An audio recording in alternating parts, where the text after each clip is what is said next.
का क्या है कि इस क्षेत्र में आदिवासियों की संख्या कम करो और कम करके राष्ट्रपति को ये प्रस्ताव भेजो कि भैया इस क्षेत्र में आदिवासी अब कम हो गए हैं, अब इस क्षेत्र में और इस क्षेत्र से आप 5वीं अनुसूची को खत्म कर दीजिए।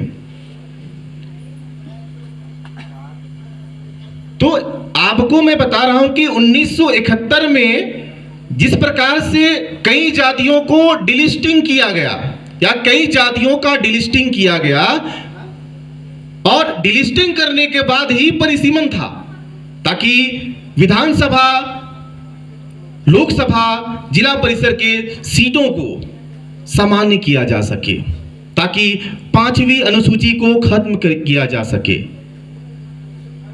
क्योंकि जब तक 5वीं अनुसूची है, आपके गांव में कोई माइनिंग नहीं कर सकता बिना ग्राम सभा के सहमति के। आपके गांव में कोई उद्योग नहीं खोल सकता बिना ग्राम समिति के प्रस्ताव से। तो आपको समझना पड़ेगा कि आपके गांव में किसी व्यक्ति को जमीन खरीदने से पहले ग्राम सभा का प्रस्ताव पास कराना पड़ता है। सही बात है, गलत बात है? सही बात। लेकिन जिस दिन 5वीं अनुसूची खत्म हो जाएगा उस दिन ग्राम सभा भी खत्म हो जाएगा, और जब ग्राम सभा खत्म हो जाएगा फिर जहां मन तहां खोदेंगे, क्योंकि जहां आप रहते हैं उसके नीचे खनिज है, उसके नीचे कोयला है, उसके नीचे बॉक्साइट है, हीरा है, सोना है। सही बात है, गलत बात है? तो सरकार चाहती है कि इस क्षेत्र से 5वीं अनुसूची को खत्म किया जाए। इसीलिए मैं कह रहा हूं कि 2026 में फिर से परिसीमन है और फिर से सरकार चाह रही है कि आदिवासियों की संख्या को कम करने के लिए डिलिस्टिंग किया जाए।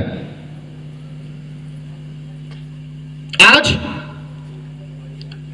जो लोग क्रिश्चियन संस्कृति या क्रिश्चियन धर्म को अपना लिए हैं उनको कह रही है सरकार की इनको डिलिस्ट करो।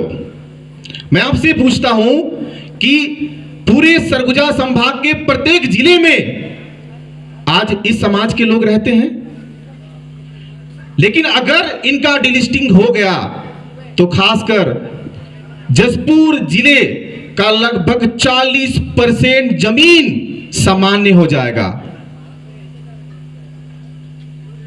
उस हक अधिकार खत्म हो जाएंगे।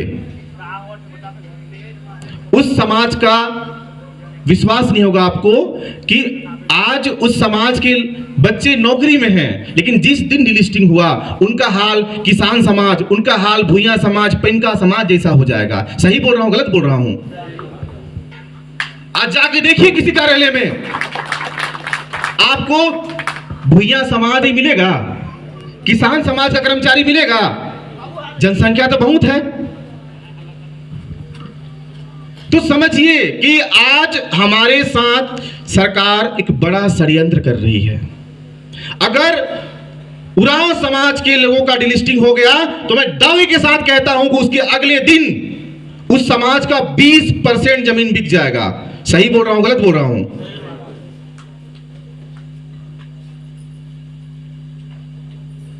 और ये केवल और केवल इसलिए कर रही है ताकि इस क्षेत्र में खनन कर सके, इस क्षेत्र में माइनिंग कर सके। कई लोग सोचते होंगे कि अभी हसदेव में ही जंगल कट रहा है, इससे पहले नहीं कटा। तो मैं आपको बताना चाहता हूं कि सरगुजा संभाग में सबसे पहला माइनिंग 1928 में शुरू हुआ, चिरमिरी में। चिरमिरी एक टाइम पे घनघोर जंगल हुआ करता था, विभिन्न प्रकार के जीव जंतु थे वहां पर। लेकिन उस जमाने में टेलीविजन नहीं था, मोबाइल नहीं था, इसलिए हमको पता नहीं चला। लेकिन जंगल तो पहले भी कटा है, जंगल तो पहले भी कटा है। और आज आप जाके देखिए चिरमिरी की स्थिति। आज चिरमिरी में आपको मूल निवासी नहीं मिलेंगे, है क्या? तो समझिए बात को कि पहला माइनिंग अगर 1928 में हुआ है, उसके बाद 1961 में विश्रामपुर, भटगांव, मनेंद्रगढ़, बैकुंठपुर, सरगुजा, बलरामपुर में पहुंचा कि नहीं पहुंचा? साथियों, इस पूरे सरगुजा संभाग के 70% हिस्से में माइनिंग करने का प्लानिंग किया जा रहा है, क्योंकि 70% हिस्से में खनिज है। तो मैं आपसे पूछना चाहता हूं कि अगर चिरमिरी को खोज सकते हैं, मनेंद्रगढ़ को खोज सकते हैं, बैकुंठपुर को खोज सकते हैं, बलरामपुर को, सरगुजा को, तो क्या हम जहां पर हैं इसके नीचे खनिज है तो इसको नहीं खोदेंगे क्या? खोदेंगे ना। आपको एक छोटा सा मैं एग्जांपल पेश करूंगा कि इस देश का जो 70% बिजली है वो कोयला से बनता है। समझिएगा, इस देश का 70% बिजली कोयला से बनता है। और कोयला कहां कहां है? झारखंड में, उड़ीसा में 70% बिजली कोयला से बनता है। और कोयला कहां कहां है? कोयला है झारखंड में, उड़ीसा और छत्तीसगढ़। ये 3 राज्य में आपको ज्यादा कोयला मिलेगा। अब मुझे ये बताइए कि छत्तीसगढ़ के क्या सभी जिलों में कोयला है? नहीं, सरगुजा संभाग, कुछ रायगढ़ और आपका कोरबा। उसी प्रकार झारखंड के केवल कुछ ही जिले में कोयला है। उसी प्रकार उड़ीसा के केवल कुछ जिले में कोयला है। अब मान के चलते हैं कि इस देश के 1% हिस्से में कोयला है, तो मैं आपसे पूछना चाहता हूं कि सरकार में कोई भी रहे, चाहे भाजपा रहे चाहे कांग्रेस रहे, 99% क्षेत्र को रोशन करने के लिए 1% हिस्से को बर्बाद करेंगे कि नहीं करेंगे? इसीलिए मैं हमेशा कह रहा हूं कि अगर कोई कहता होगा कि घाट बर्रा बर्बाद हो रहा है, कोई कहता होगा केते बर्बाद हुआ है, तो बारी आपकी भी है। कभी केते ग्राम पंचायत के, कभी घाट बर्रा ग्राम पंचायत के लिए सोचे होंगे कि हमारे यहां माइनिंग होगा?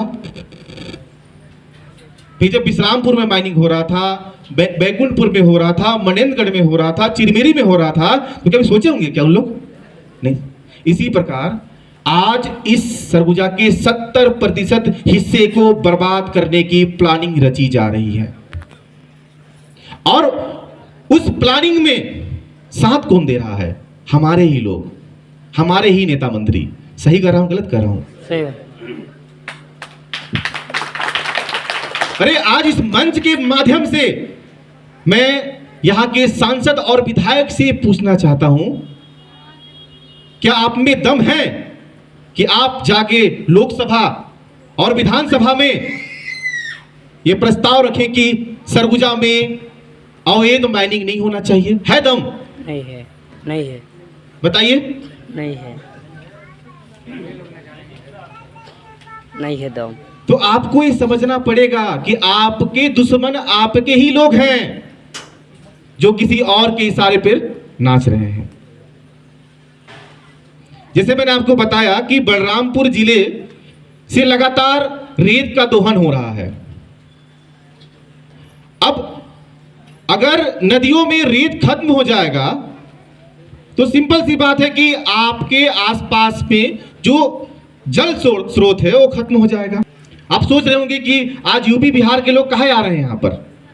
आप गढ़वा बोहला वाले क्षेत्र में जाके देखिए, आपको नदी एकदम बड़ा बड़ा मिलेगा, लेकिन पानी ही नहीं है।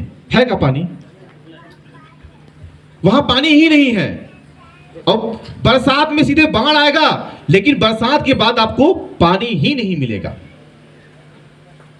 तो यहां के मंत्री विधायक जानते हैं कि अगर रेत के दोहन को रोका नहीं गया तो यहां के लोगों को पलायन करने के लिए मजबूर होना पड़ेगा। लेकिन आज सरकार चाहती है कि हम पलायन करें। सरकार चाहती है कि इस क्षेत्र की नदियां सूखे। अरे यहाँ के मंत्री और जो विधायक हैं, जब इस क्षेत्र, ये जो क्षेत्र है वो सूखाग्रस्त हो जाएगा तो अपना घर दिल्ली में बना लेंगे, मुंबई में बना लेंगे, विदेश चले जाएंगे। सही बोल रहा हूँ, गलत बोल रहा हूँ? लेकिन हम लोग कहाँ जाएंगे? आप लोग सोच रहे होंगे कि इस जगह को छोड़कर अगर हम यूपी चल जाए, बिहार चल जाए तो संभव है। आज तो यूपी बिहार के लोग आके यहाँ चुनाव लड़ रहे, नहीं लड़ रहे हैं। नहीं आप में दम है क्या कि यूपी जाकर आप किसी गांव में पंच का चुनाव लड़ सके? है दम? नहीं है दम। तो आप सोचिए, समझिए कि आप धीरे धीरे जो है खत्म होते जा रहे हैं। हम लोग एकजुट नहीं होंगे। मेरे साथ जयकारा लगाएंगे। बोलिए सरगुजिया महतारी की, बोलिए सरगुजिया महतारी की। इतना ही कहते हुए मैं अपनी वाणी को विराम देता हूं।